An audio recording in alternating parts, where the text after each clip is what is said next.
হযরত নূহ আলাইহিস সালামের জামানার ওনার একজন বংশধরকে ঈসা আলাইহিস সালাম কবর থেকে তুলছিলেন।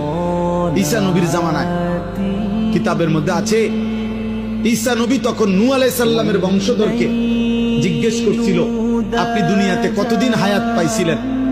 তিনি বলছেন 450 বছর। তখন ঈসা আলাইহিস সালাম জিজ্ঞেস করছে, হে নূহ নবীর বংশধর, আপনার চুল দাড়ি সাদা হইছে কোন বছর? 450 বছরের ভিতরে। নূহ আলাইহিস সালামের বংশধর বললেন, হে নবী ঈসা, আল্লাহর কসম 450 বছরে আমার চুল দাড়ি কোনোদিন সাদা হয় নাই। মৃত্যু পর্যন্ত আমার চুল দাড়ি 450 বছর কালোই ছিল।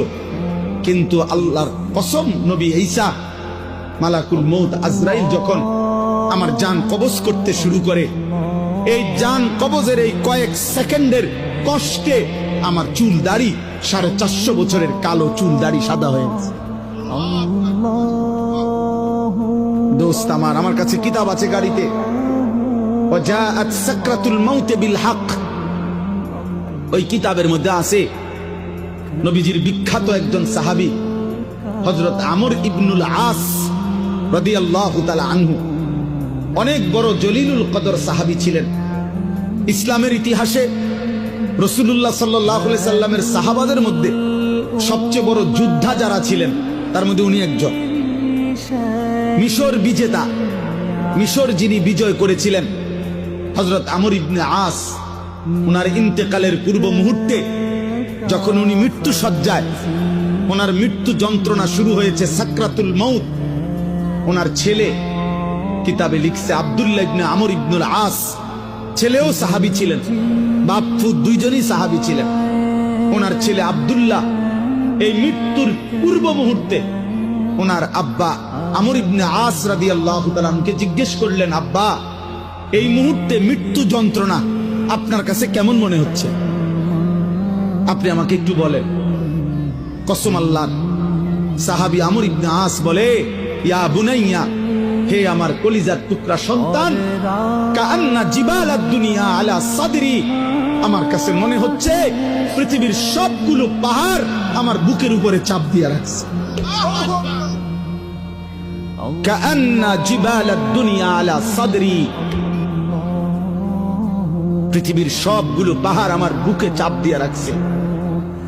ওয়া কাআন্নী আতানাফাসু মিন সাকবিল ইবরা, আর তিনি বলে, বাপ আমার, সন্তান আমার মনে হয় আমি যেন সুইয়ের ছিদ্র দিয়া একটু নিঃশ্বাস নিতেছি।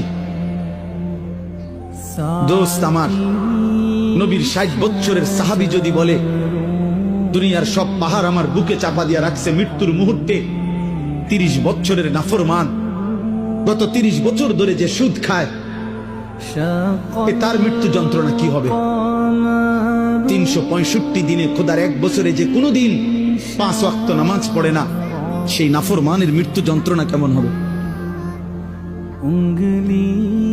বছরের পর বছর যারা হারাম খায়, হারাম উপার্জন করে, মিথ্যা বলে, হারাম রোজগার করে, বছরের পর বছর যারা বেপর্দা, বছরের পর বছর যারা রাতের পর রাত যুবক, নারী, ছবি, অস্থি দৃশ্য, উলঙ্গ নাচ গান, মোবাইলের অসভ্যতা নিয়ে ব্যস্ত আছো বাপ, তুমি বাপ যদি মরে যাও, মৃত্যুর মুহূর্তে তোমার যন্ত্রণা কেমন হবে?